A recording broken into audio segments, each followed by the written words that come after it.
Have you ever wondered what your dreams mean?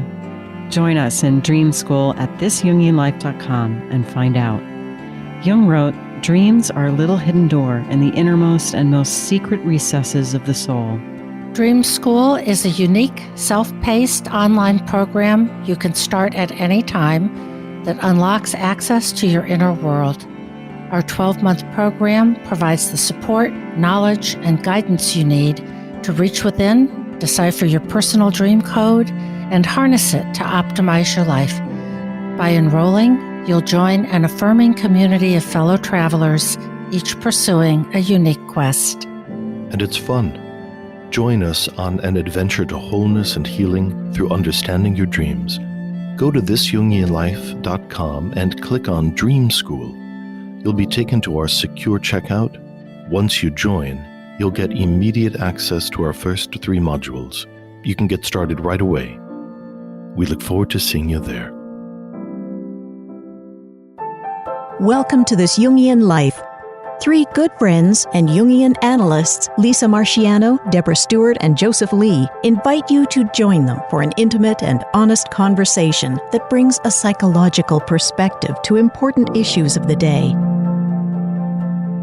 I'm Lisa Marciano, and I'm a Jungian analyst in Philadelphia. I'm Joseph Lee, and I'm a Jungian analyst in Virginia Beach, Virginia. I'm Deborah Stewart, a Jungian analyst on Cape Cod.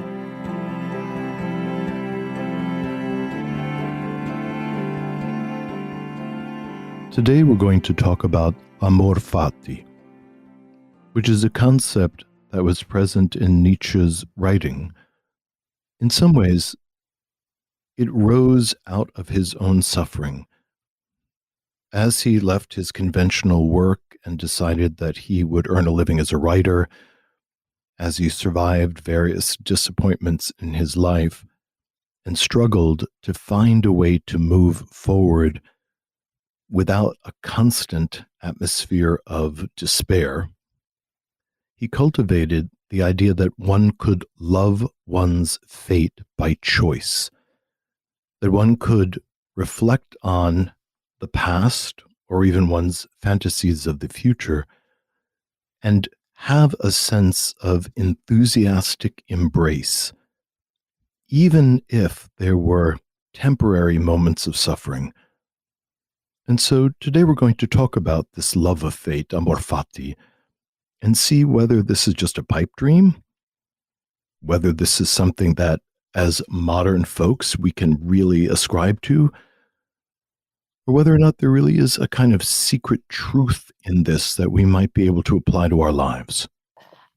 Nietzsche's ideas about Amor Fati also have a very deep taproot into ancient times and what the Greeks were very familiar with in their mythology and kind of conception of life. There were the 3 fates who were daughters of Zeus, and one of them was Clotho, the spinner. Another one was Atropos, the unturnable, unchangeable, inevitable. And then there was Lachesis. She was the one that cut the thread. And their purpose was to ensure that everybody lived out their assigned destiny. And that was represented by the thread that Clotho spun from her spindle. But again, it's this idea that certain things are givens, that we're not altogether in charge of how our lives will spin themselves out.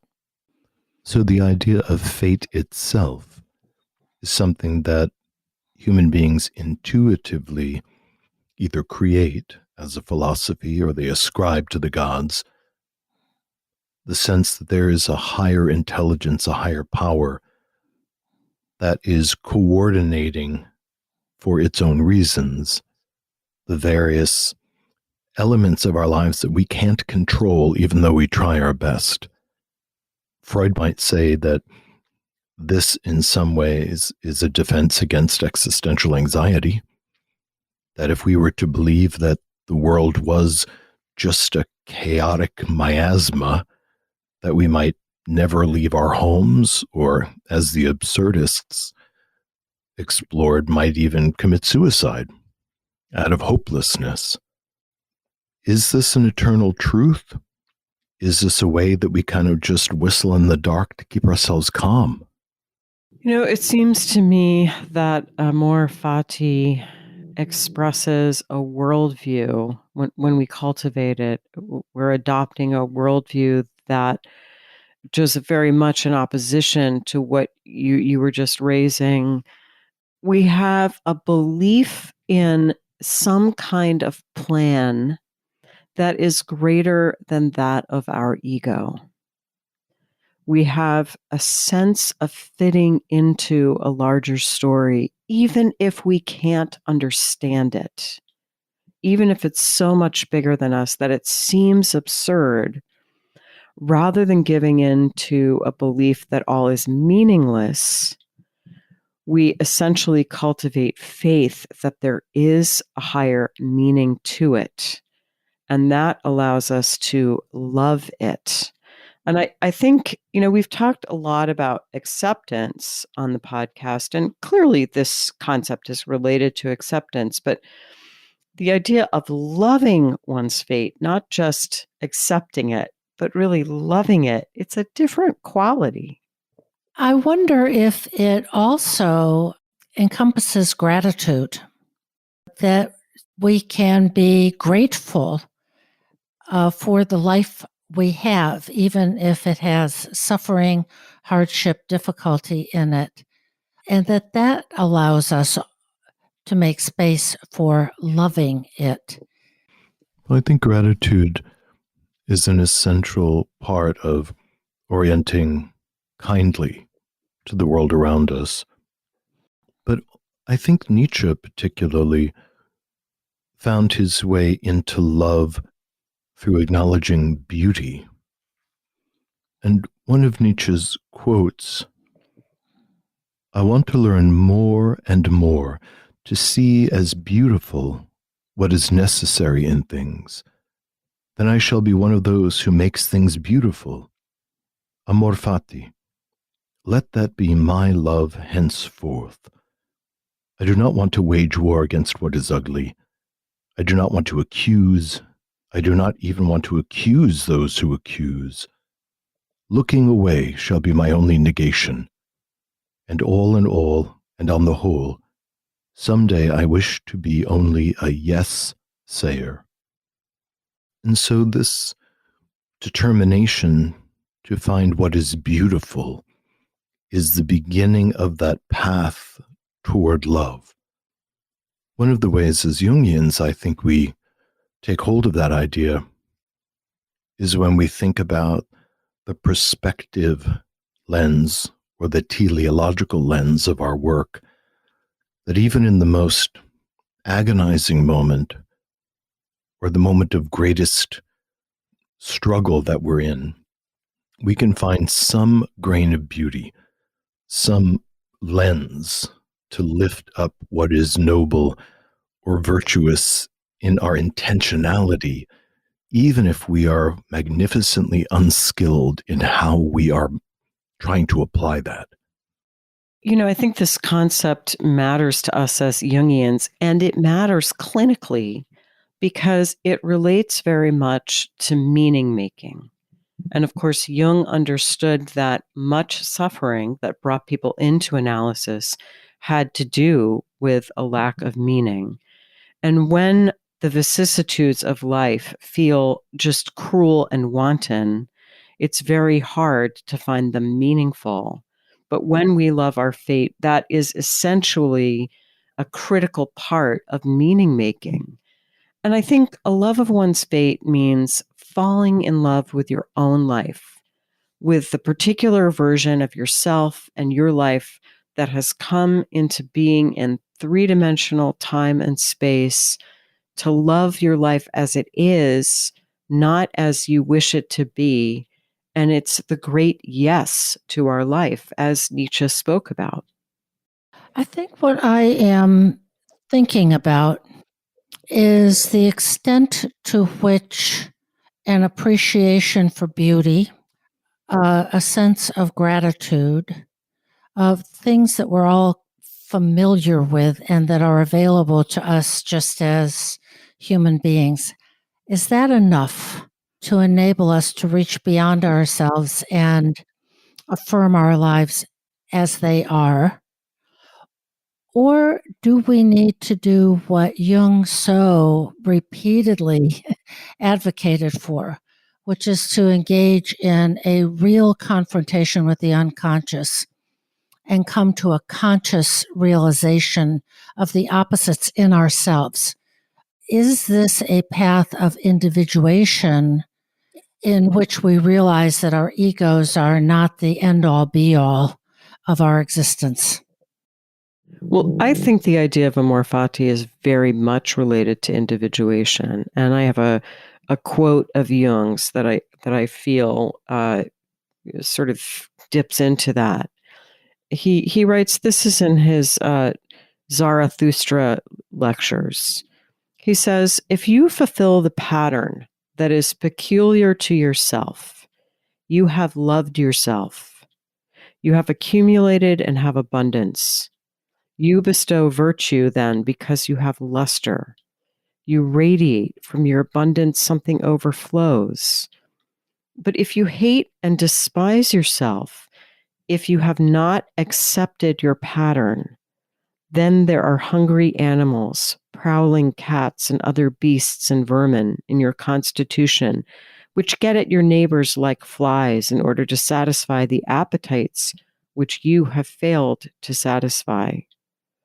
Therefore, Nietzsche says to those people who have not fulfilled their individual pattern that the bestowing soul is lacking. There is no radiation, no real warmth.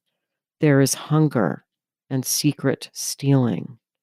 So, I like this idea about fulfilling the pattern that is particular to ourselves and how that is equated with a kind of self-love. And I think very much that fulfilling our pattern is a nice phrase that encompasses the essence of individuation. So to love one's own essential nature, and perhaps to love the essential and authentic nature of other people, is a way of loving one's fate, in so much as what looks like fate emerging around us is constellated by the psyche and by the unconscious, that there is no actual clean demarcation between the inner condition and the outer world. Mm-hmm. That when we think about Jung's synchronicity, we posit there is a unified field, and that phenomena is emerging simultaneously within us and around us. There is such a wonderful quote, again, from Jung that really builds on what you just said, Joseph. And Jung says, the psychological rule says that when an inner situation is not made conscious, it happens outside as fate. That is to say, when the individual remains undivided and does not become conscious of his inner opposite, the world must perforce act out the conflict and be torn into opposing halves. So there is that mysterious and elusive kind of conflation of what we have inside as our own personal work to do. We have a tendency to manifest outside and call it fate. And that is an excruciating confrontation. Jung mentions it frequently throughout the collected works. And I think we kind of gloss over it. We just kind of nod as Jungians, like, oh, yes, that's true. But to really own that pulls the rug out from under our predisposition to blame. Mm-hmm. Because every time that we convince ourselves or other people that we have been victims of fate, victims of one thing or another, we're claiming that we have no relationship to what's constellating around us. And Jung said something very radical, that we draw to ourselves circumstances and to people, and conversely, our psyche repels certain circumstances and people, and that the forces, the gravitational forces of the psyche are so monumental that we can only investigate them, but likely not control them per se. He did give us a little clue, though, that those gravitational forces can be satisfied when they are recognized in consciousness so that they don't need to constellate concretely. So, he said famously that what we refuse to become aware of in the unconscious, we experience as fate when it manifests around us. So what that suggests is that when I am monitoring and saying yes, as Nietzsche was suggesting, being a yes sayer to the contents inside of myself, that the unconscious can manifest in the inner world and feel just as satisfied as if it had manifested outside your front door. It just needs to manifest somewhere. And in order for that to happen, we have to have some kind of an embracing welcome for those images and that information. We can't hate the world, inner or outer, and expect to have a sense of clarity and truth about it.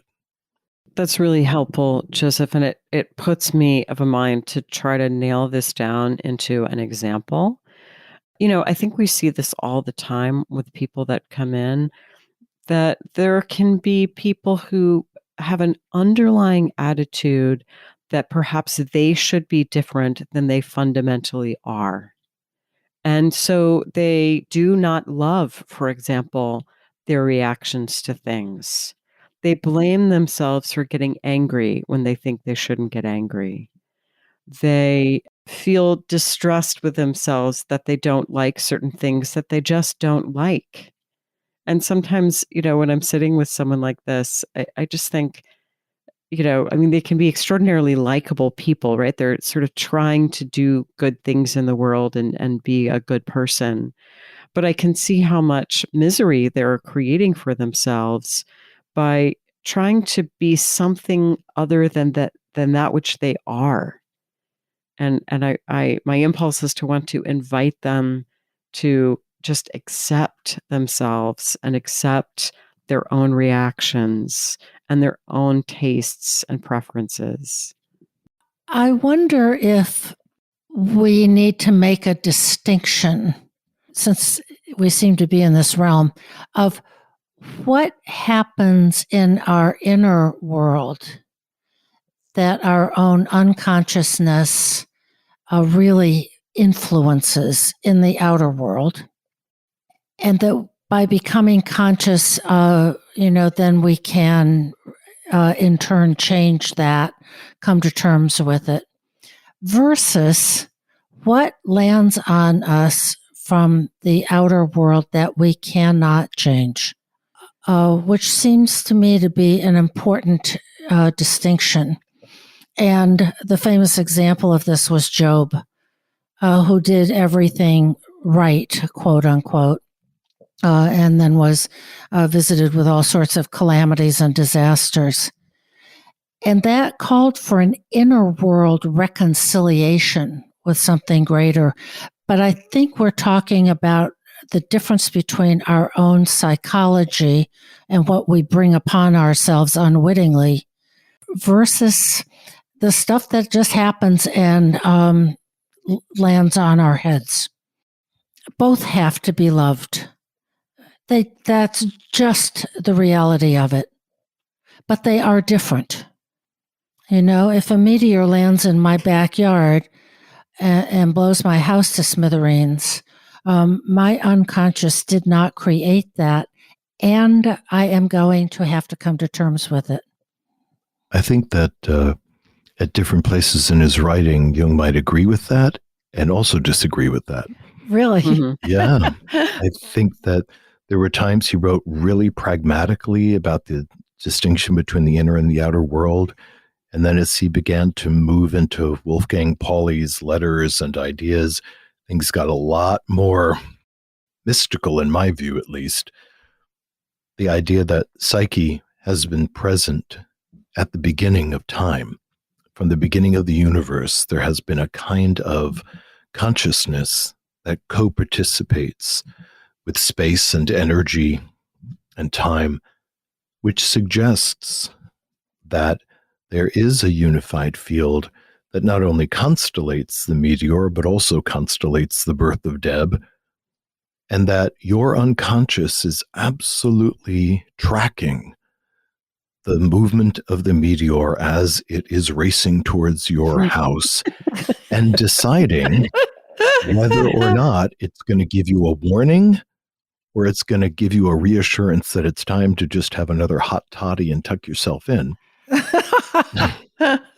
And that's really the mysterious thing, whether or not we are encouraged to move towards or away from these events that cause suffering.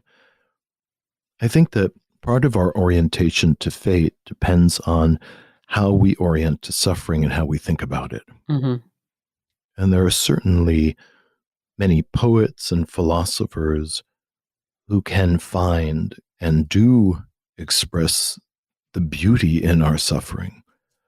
Those are my friends that work in hospice, for instance, where in the midst of the great sorrow and confusion and physical pain that is part of the dying process, often the caregivers and the dying themselves report experiences of exquisite, even excruciating beauty that emerge in an environment that we wouldn't think could be named as beautiful. I don't know that that's just a kind of trick of the mind, but I think it has something to do with a power of the human soul. I think, Joseph, that this idea of Amor Fati is very related to suffering and how we orient to suffering.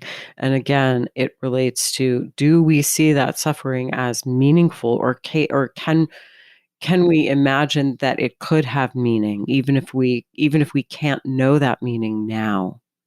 Or do we simply feel that we are the victim of fate, that we are the victim of a process that is wanton and chaotic and meaningless? And to choose to love one's fate is to choose to embrace meaning. It's an attitude that I think is a little bit foreign in our culture.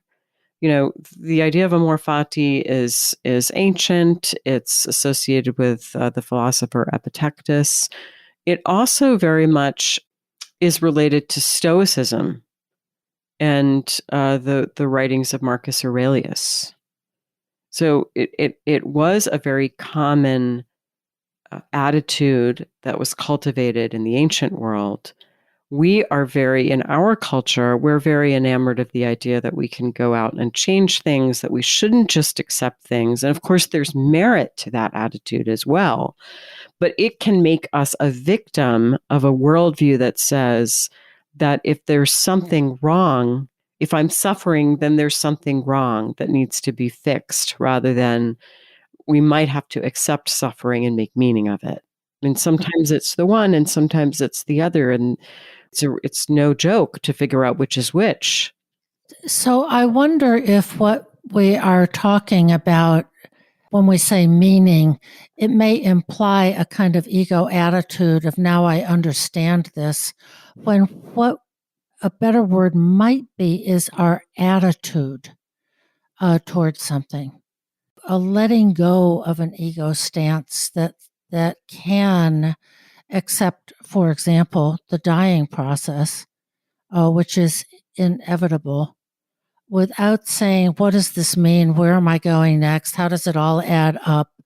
But having an attitude of a love for that, a love for our mortality, the beauty, a surrender, a kind of really radical acceptance that bypasses our ego's need to have it all make sense, quote unquote. That we can accept the things that we cannot change, as the famous AA prayer has it.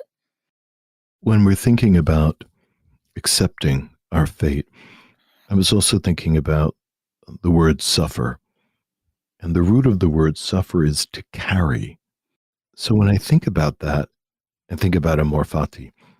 I think about how radical it would be for any of us to decide that we will fully carry our fate versus being subject to or being imposed upon or victimized by our fate.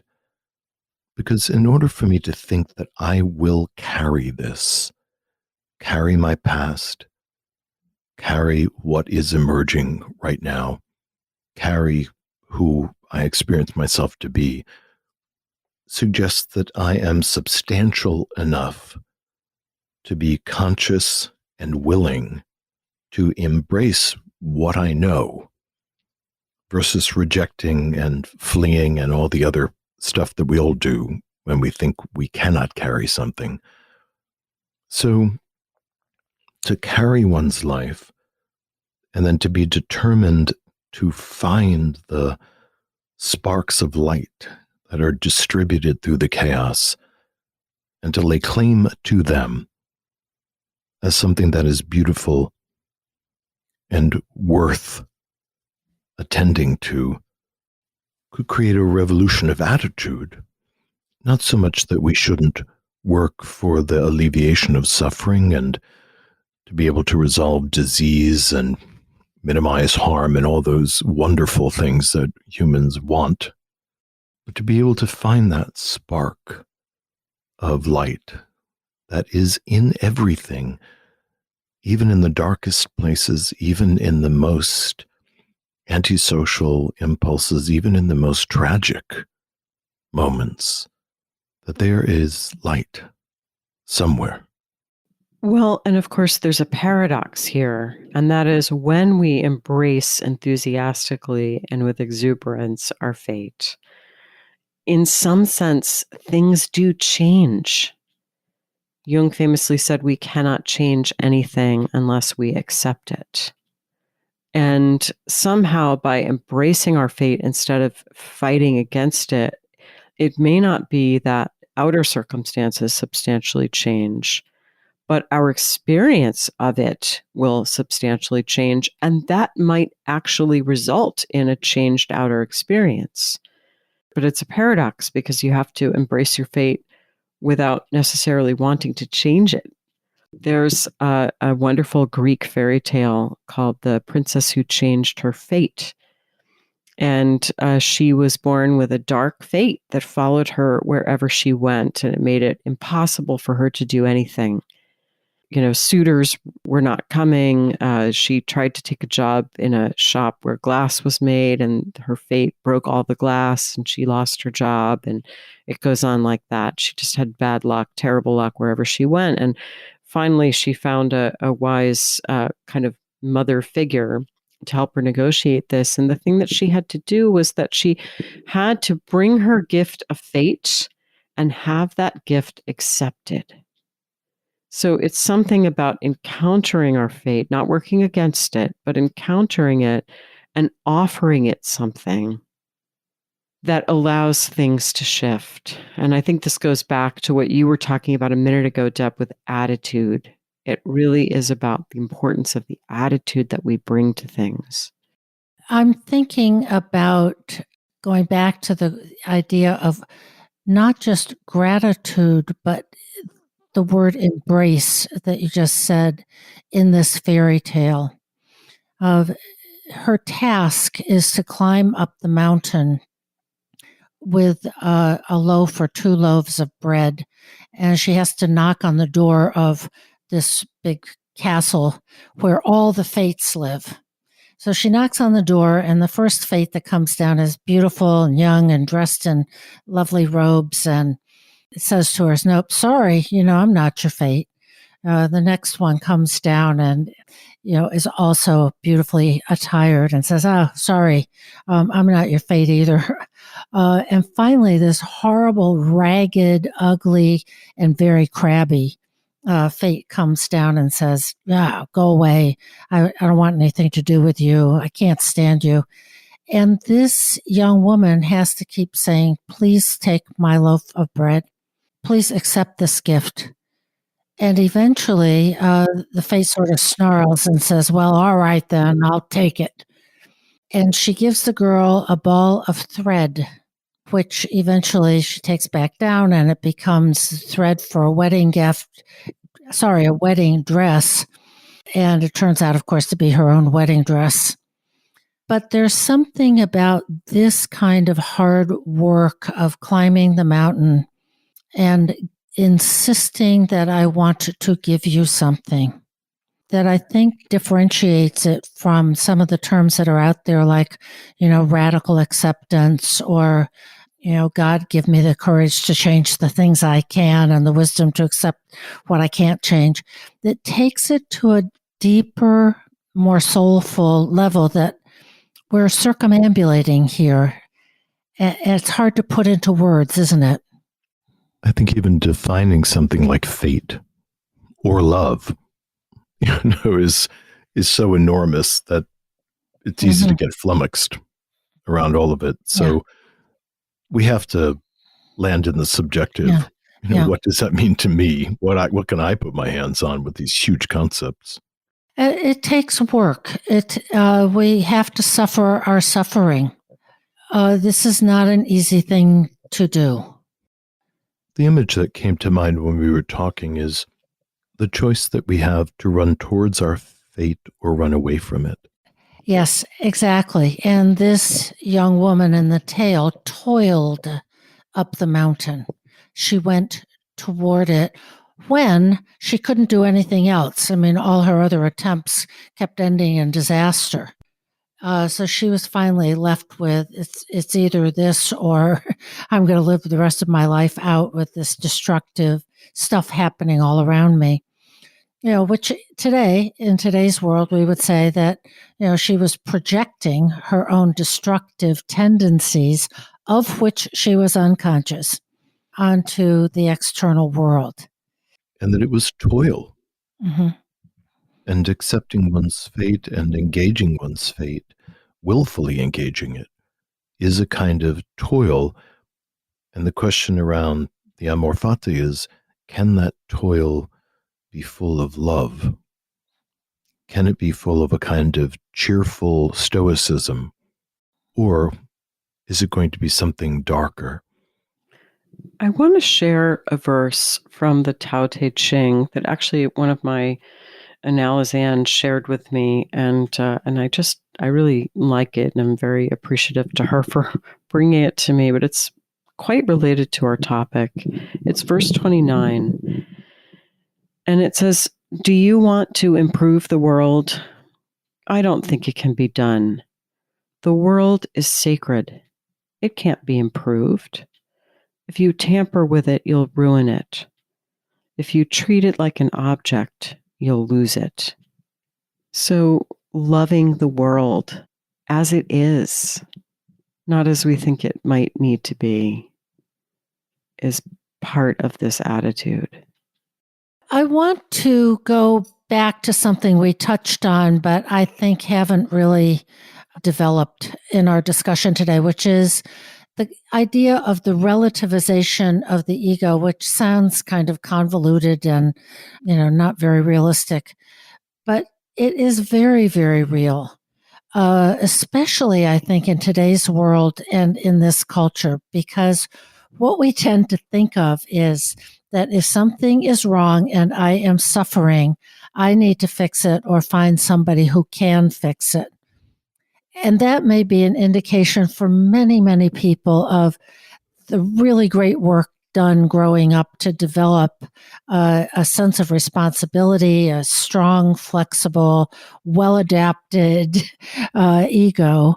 And yet there comes a time when we have to recognize that the ego that we work so hard to develop is not running the show.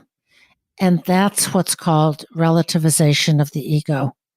Yeah, and I think that this idea of loving your fate it kind of nests right in there. Yes. Because when you bump up against this wall where you can't get what your ego wants, what do you do at that point? How do you understand that moment? Do you understand that something's wrong and you're going to beat your head against the wall trying to change it? Do you understand that you've been done dirty by the world and you're going to collapse into a sense of having been a victim? Are you going to act like it didn't happen and live in denial? And I think Amor Fati is an attitude that says, well, here it is. Here's the thing my ego couldn't control, and now I'm going to love that. So I have a little case example here. This is just sort of a composite case. But a woman I was working with was pregnant with her first child, and it was very, very important to her to have a natural childbirth. So she hired a doula. She was doing all of these hypnobirthing classes. She would talk about how her cervix was just going to, unfurl like a flower opening. And that is not how things happened. And in fact, her birth was such that it was very frightening. There were huge decelerations in the baby's heart rate, and she had a kind of a stat C-section, which is a terribly frightening kind of violent thing that can happen. And some women who go through that experience that as quite traumatic.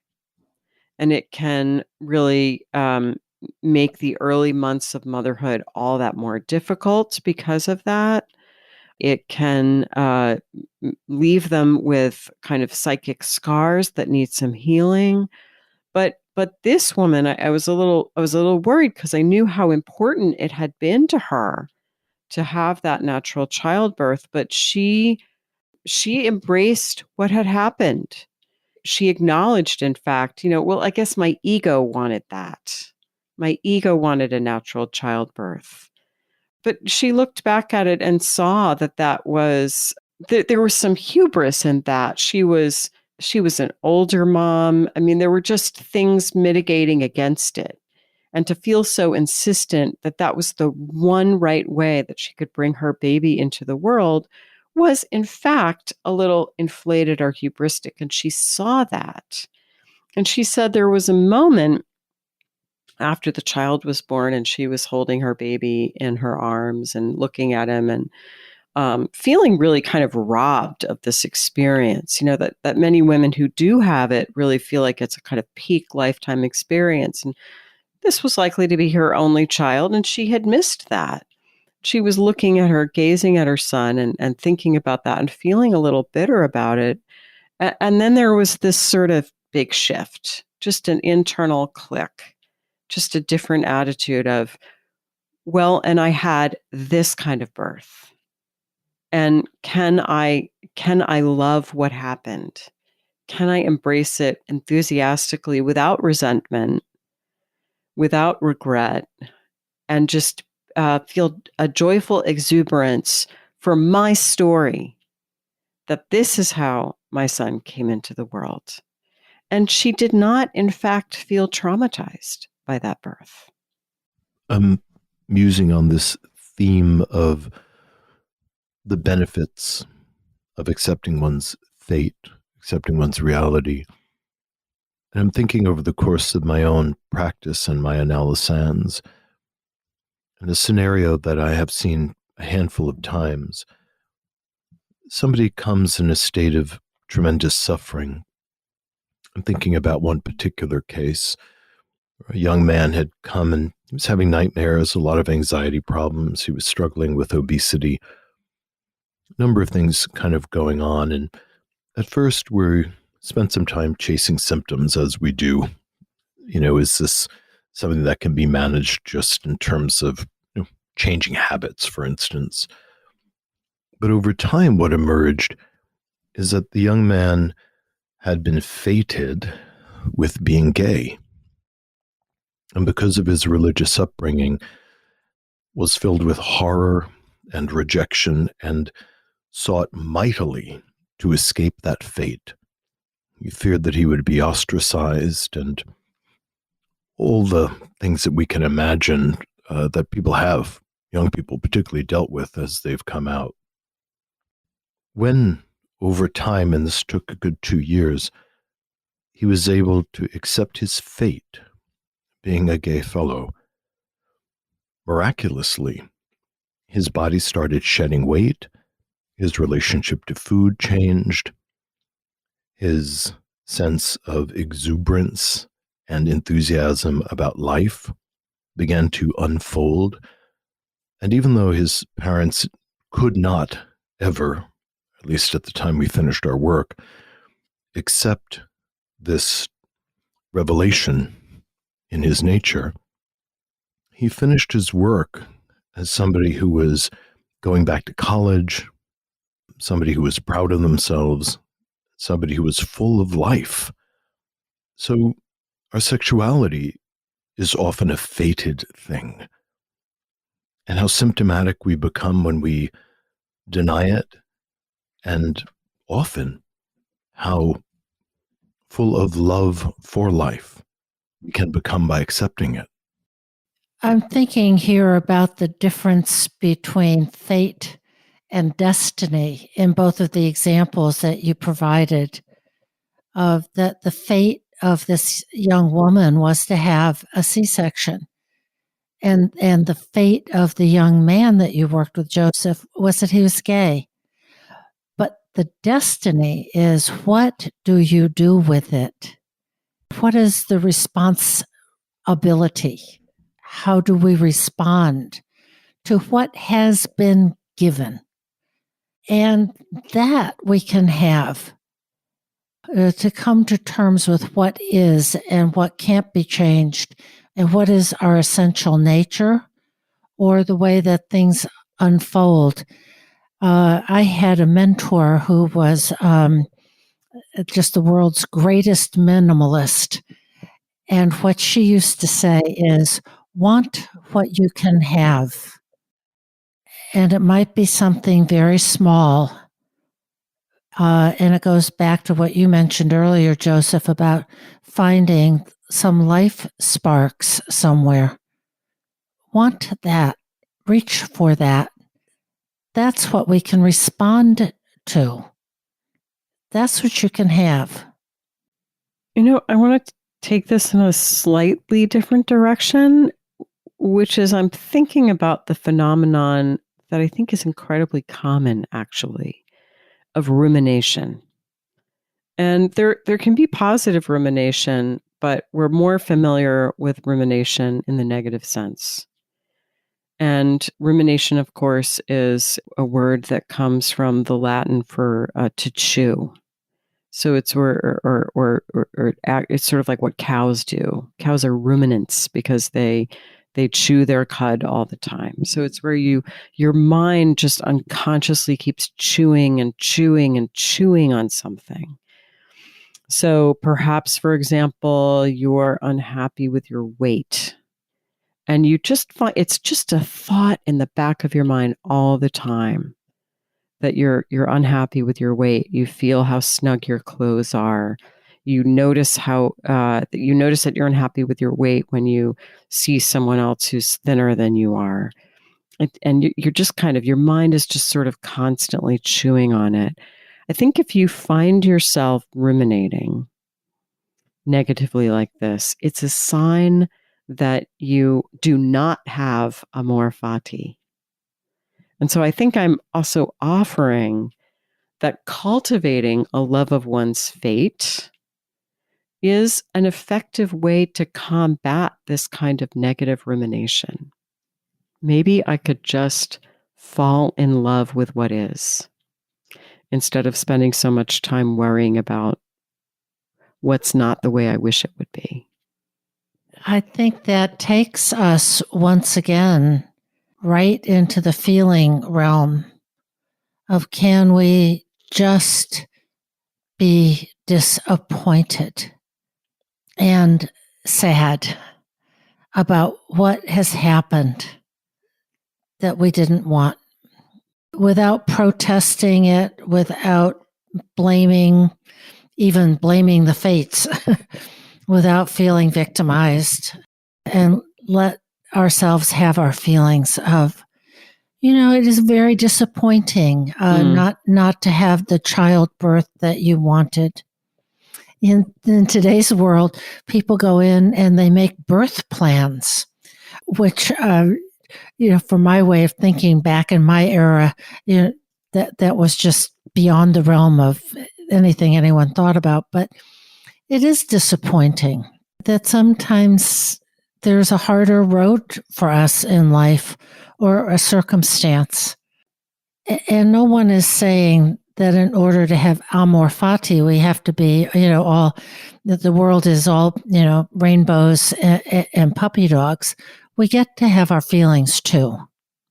And then we can love what is, love that new baby, and love the life that this young man had.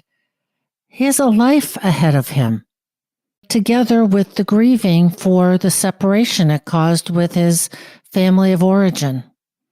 Both are true. And maybe on that optimistic note, we can turn to a dream. Speaking of dreams, I hope you guys are taking a look at Dream School out there. I know that in the beginning of every podcast, we have a nice long description about what Dream School is, but I have a feeling some people just sail past that. So let me just put a little bug in your ear. Dream School is a really wonderful opportunity to meet other people who are deeply invested in dream work, to join dream groups that are spontaneously forming all over the world, often on Zoom. It's an opportunity to learn about the various stages and ways of interpreting your own dream. And it's a way of getting to know yourself on a much deeper level. So before we launch into the dream, click over to thisjungianlife.com, tap on Dream School, and take a look at what that has to offer. Hey, Lisa, what's been going on about your book? Well, as you know, my book, Motherhood, Facing and Finding Yourself, was published in May of 2021 by Sounds True. And since it's been published, I've been feeling most excited and grateful reading the reviews for the book on Amazon and Goodreads. It makes me realize that this journey, which began as a challenging personal inquiry for me, has become a real healing force for many. Motherhood won the Parenting and Family category of the Best Book Awards this year through the American Book Fest, which has been exciting too. But what really feels nourishing to me as an author is hearing what's happening on the ground in people's hearts. And so many people have written to me in email or on social media and let me know how much the book has meant to them. And there's just nothing more gratifying than that, than to hear that the book has meant so much to so many people. So Motherhood is available wherever books are sold in paperback, ebook, and audio formats. And I hope everyone who's meant to dive into the well of its lessons can do so. And I so appreciate hearing from people what they think of it. So keep the emails and the letters and the comments coming. They mean a lot to me. There's also a free course that's related to the book and a book excerpt on my author website, which is lisamarciano.com. And I encourage all of our listeners to check it out. So thank you for asking, Joseph. I'm just so happy for you. And it's such a lovely, lovely book, both deep and accessible, about the inner journey around being a mother. It's never been written about. It hasn't been out there. And it's getting such an enthusiastic, heartfelt reception. It's wonderful. Yeah, I would love it if listeners who've read the book could write a review on Amazon, because although there are many wonderful ones there, more is always better. So thanks in advance for that. You've really incarnated something that was in the ethers, but needed to be pulled down, needed to be shaped in words, and needed to be made accessible. Mm-hmm. And the proof in the pudding is that it's beginning to have a kind of life of its own in the collective. Yes. And that speaks a lot to the timeliness of this. Yeah, I think you're right, Joseph. The analogy to a baby is just too rich and too good and too multifaceted to be missed. It's having a life of its own, which is just what we want. That's right.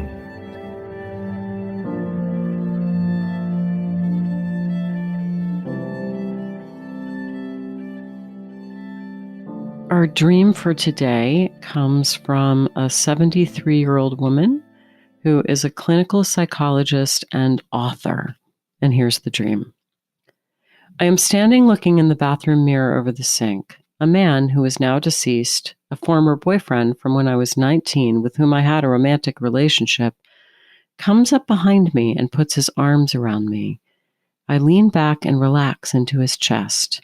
He is tall and strong, and it feels like we are a safe harbor for one another, even a part of one another. We share a feeling of complete trust and peace. I seem to know in the dream that he is no longer physically alive. Then the scene changes, and I am with another man in an apartment with clothes and musical instruments lying about. We are looking into the whites of one another's eyes, trying to see one another's souls. Our faces are so close, our foreheads are almost touching. It feels like we are connecting soul to soul. It feels sublime to connect in this way. He is also tall and strong, but not someone I ever had an intimate relationship with. He was a member of my extended friend group, a musician who wrote scores for movies and who other musicians in our group referred to as a musical genius, but I have not seen him in years. Still, I don't seem to be surprised in the dream to be sharing such a spiritual connection with him. The depth of feeling between us sweeps away everything else. I wake up from these two encounters feeling whole and fulfilled. And she notes, at age 73, though still working and writing, I'm examining my life's journey and thinking about aging. I'm on my own since my divorce 10 years ago. I haven't dated. I have not seen the first dream man in more than 30 years, or the second in about 6 years. And she notes that the feelings were joy, peace, connection to a deeper part of myself and another, the feeling that death is no obstacle to connection. And finally, she shares that though in my youth I had a long-term relationship with two musicians, I can't even carry a tune. It's such a beautiful dream, and I so rarely hear dreams where the contrasexual is so appreciated, where the ego and the animus are just in this blissful love dance. Mm-hmm. And I think this is the privilege of being 73 and having worked on oneself for a long time. Yes. That her relationship with the unconscious is so marvelous. Yeah. Or so it seems in the dream. Yeah, it's really a wonderful dream. I'm interested in a couple of things. One is the dream setting, which happens to be my particular fixation in dreams, of why in the bathroom? There are mirrors in other parts of the house, but I'm curious about that. And the other thing I especially appreciate is that the dream theme of connection with these two male figures, animus figures, is doubled. The first time around, it's the former boyfriend and their safe harbor for one another. And the second time, it's a particularly soulful connection with yet another former man that she knew in her life. So it seems like the dream maker is really underscoring this deep connection with a part of her represented as these two men. Yeah, one of the reasons that I appreciate this dream is it's such a clear illustration of animus. You know, animus, as we've talked about in previous episodes, can be a bit of a tricky concept. And I'm not sure that it always works quite the way that it worked for Jung when he talked about it, at least in my observations. But a dream like this, boy, it's really clear that this is what we're talking about, that these two men are images of an inner other, and that there's a kind of deeply romantic, spiritual connection with both of them. I mean, certainly when things in dreams are doubled, it can be a way of kind of highlighting them. It's like the unconscious is just sort of saying, this is really, really important. But I thought it was interesting that the first man came from a time in her life when she was 19. And then the next man came from a much more recent time. And so I wonder if the dream doesn't give us a little picture of perhaps a kind of development of the animus through time.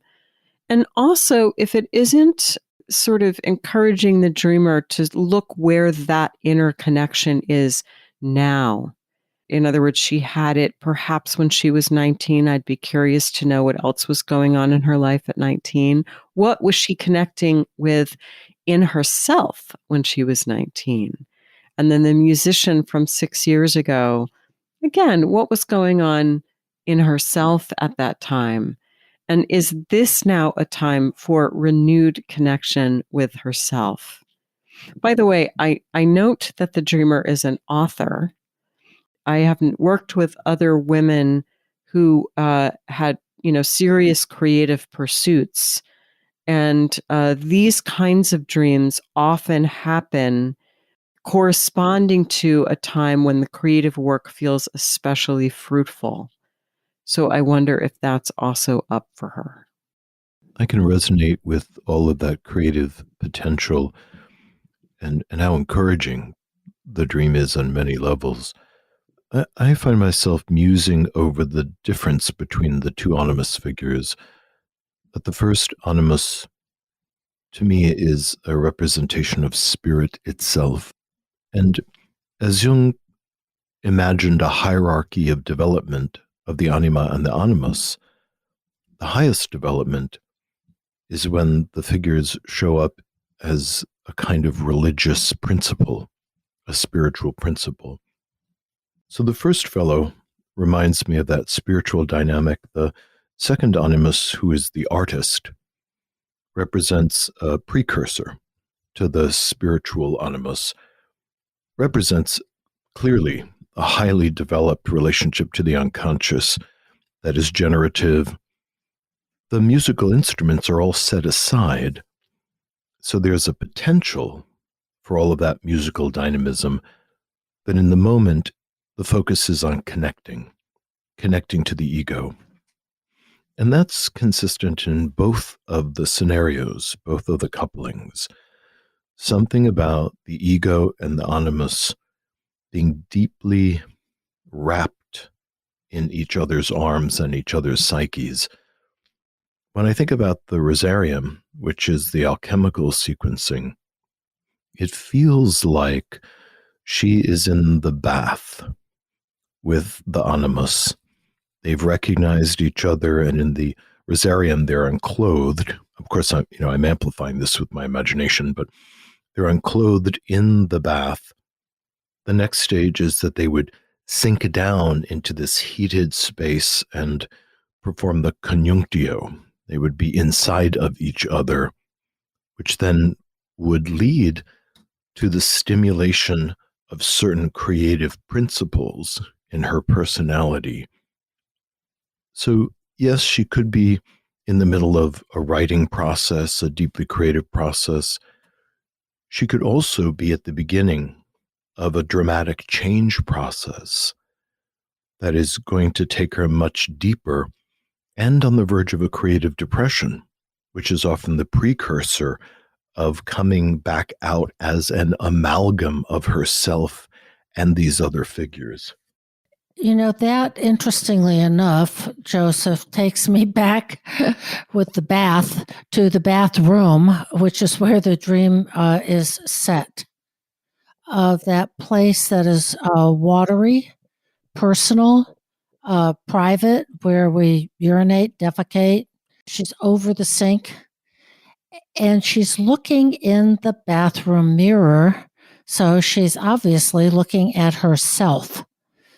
And sees the former boyfriend in back of her reflected. So this theme of the mirror is a huge one, mythologically, of course, and that is famously how Perseus slew the Medusa was what is reflected as she reflects on her life journey. And I'm appreciating this bathroom setting over again of where we can be immersed in very basic things, a watery realm of the bath and our primal functions. And there's a connection there with these sublime encounters with the two men. This is a wonderful image of sort of wholeness. Yeah, and just I really appreciated that you brought in that the first figure is kind of spirit, and the next one is kind of almost a precursor to that. And I wonder if it's also possible to look at it that she said she's not musical, but the second animus figure is a musician, and so is she on the cusp of exploring some new aspect of herself that might have been quite foreign until now? When we think about the instruments that are laying about, in essence, they're waiting to be picked up. Mm-hmm. Yeah, that's lovely. Possibilities. And at 73, we are hopefully in that stage of life where we do look back, we reflect, as she's doing with the mirror, we reflect on our lives, and there can be a tremendous generativity. Oh, nothing left to prove. I'm out to make my mark on the world. Well, that time is gone too. And there can be lots of new potential. You've been listening to This Jungian Life. From our website, thisjungianlife.com, you can follow us on Twitter, like us on Facebook, help us produce future episodes by funding us through Patreon, and submit your dreams for possible interpretation on another episode. We'd like to thank our listener who shared a dream for today's show and hope you'll let us know what topics you'd enjoy hearing more about. Until next time, keep living this Jungian life.